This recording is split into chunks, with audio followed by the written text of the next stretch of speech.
We divided the general assembly into 3 parts, and the middle part is where we put the battery pack and motor in. And so we call that marriage. Elon, what's the hardest part? Pre-marriage, marriage, post-marriage?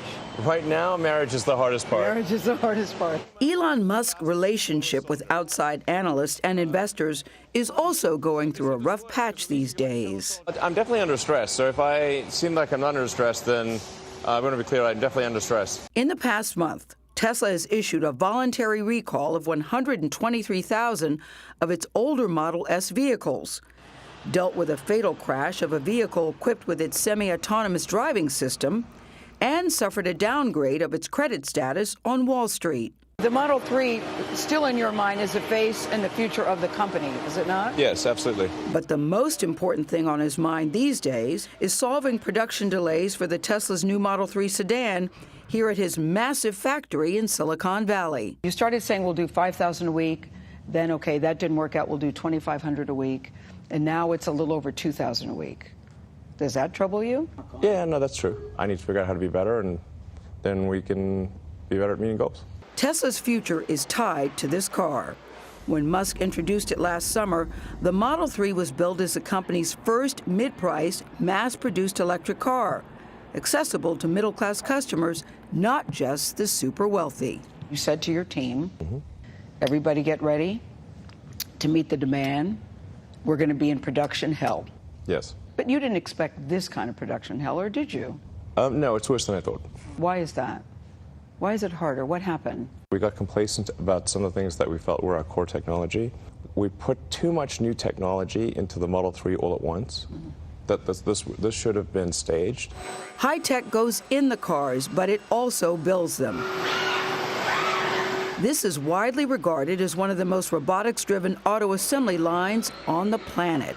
Elon, part of the thing I heard about the Model 3 is that there's too many robots, that maybe... Yeah, I agree. You think so too? That maybe you need more people in here working? We do. In some cases, the robots actually slowed the production, right? Yes, they did. We had this crazy complex network of conveyor belts, and it was not working. So we got rid of that whole thing. This is cool, Elon. Yeah. Realizing it needed an overhaul, Musk personally took over the Model 3 production line at the beginning of April. We're aiming for really extreme levels of precision, more than any other vehicle in the world. He says he has resorted to pulling all-nighters at the plant. When things get really intense, I don't have time to go home and shower and change, so I just sleep here. I want to see. Where is that? Yeah, so I want to see. I mean, it's pretty boring overall, really. It's actually cold in here, too. Yeah, I like it cold. So you like it cold? I sleep on the couch over there. So you're just laying here on the couch? Yeah. Last time I was here, I actually slept literally on the floor because the couch was too narrow. Yeah, I was going to say. And Elon, I have to say, it's not even a comfortable couch either. No, it's terrible. This is not a good couch. What does the number say for the last 7 days? What is the number? 2,071. You pleased with that? Yeah. For the time being? Yeah. Musk feels like all the overtime is paying off, and now he says the Model 3 line is back on track. And we're able to unlock some of the critical things that were holding us back from reaching 2,000 cars a week. But since then, we've continued to do 2,000 cars a week. Do you think that this is sustainable? This pace is sustainable? Yeah. So we'll probably have, I don't know, a 3- or 4-fold increase in Model 3 output in the second quarter. But Musk critics have heard predictions like those before, a future the automaker has yet to reach. But Elon, you may be one of the few people to see it, because a lot of people looking at you don't see it. The problem people have, a lot of the analysts, is they kind of look in the rearview mirror instead of looking at the front windscreen. What do you mean by that? This has very frequently been why people have underestimated Tesla, because they would look at Tesla's what Tesla's done in the past and use that as proxy for what we're able to do in the future. On April Fool's Day, Musk mixed his optimism with dark humor. On social media, in the midst of widespread concerns Tesla might collapse, he tweeted this: "We are sad to report that Tesla has gone completely and totally bankrupt. So bankrupt, you can't believe it." You know people are nervous and they're worried. You are aware of that. So knowing that, why would you do an April Fool's joke that you did? Oh, because there were all these media articles saying that Tesla's going bankrupt. Yes. So I thought, well, I'll just do an April Fool's joke that we did go bankrupt. But Elon, that's not funny when people are nervous. I mean, it's April Fool's. People should, like, lighten up, okay?